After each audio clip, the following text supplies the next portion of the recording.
इस संसार में हर इंसान किसी न किसी चीज की तलाश में भटक रहा है। सुख, शांति, प्रेम, संतोष और स्थिरता। लेकिन वह ये नहीं समझ पाता कि जिस चीज को वह बाहर ढूंढ रहा है वह पहले से ही उसके भीतर मौजूद है। यही अज्ञान उसे बार बार जन्म और दुख के चक्र में बांधे रखता है। मोक्ष का अर्थ है इस अज्ञान से मुक्त होना। यह समझ लेना कि हम अधूरे नहीं हैं और हमें कुछ पाने की जरूरत नहीं है। मोक्ष कोई ऐसी जगह नहीं है जहां हमें पहुंचना है, बल्कि यह एक चेतना की अवस्था है जिसे हमें पहचानना है। जब इंसान अपने असली स्वरूप को जान लेता है, तब वह इस संसार के सभी बंधनों से स्वतः मुक्त हो जाता है। हम अपने आप को शरीर, नाम, पहचान, रिश्तों और विचारों से जोड़ लेते हैं, और यही सीमित पहचान हमें दुख, भय और असंतोष में डाल देती है। जबकि सच्चाई यह है कि तुम न ये शरीर हो, न ये मन हो, न ही ये बदलते हुए विचार और भावनाएं हो। तुम वह शुद्ध, असीम और स्वतंत्र चेतना हो जो हर अनुभव को देख रही है, लेकिन किसी से बंधी नहीं है।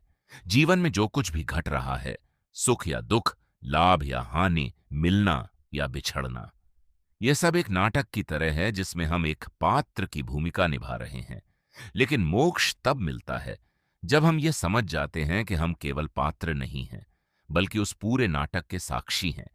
जब यह समझ गहराई से बैठ जाती है, तब इंसान के अंदर की बेचैनी समाप्त होने लगती है।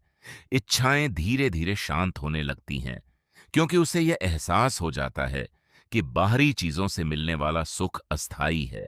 अहंकार, जो मैं और मेरा की भावना से बना है, वह भी धीरे धीरे खत्म होने लगता है, और उसकी जगह एक गहरी शांति और संतुलन आ जाता है। मोक्ष का अनुभव वही कर सकता है जो अपने भीतर की यात्रा करने के लिए तैयार हो। ध्यान, आत्मचिंतन और जागरूकता इसके प्रमुख साधन हैं।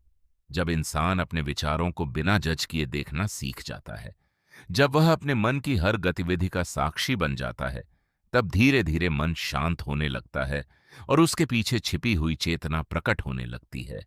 यही आत्मज्ञान की शुरुआत है।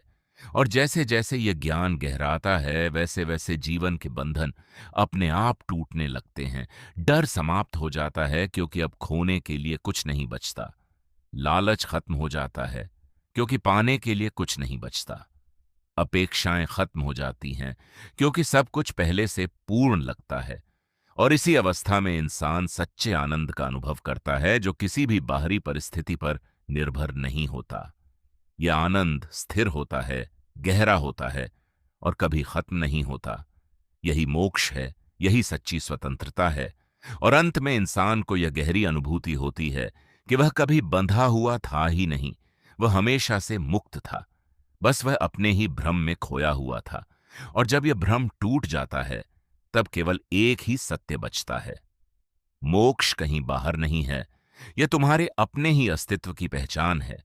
तुम वही हो जो सदैव से मुक्त, पूर्ण और असीम है।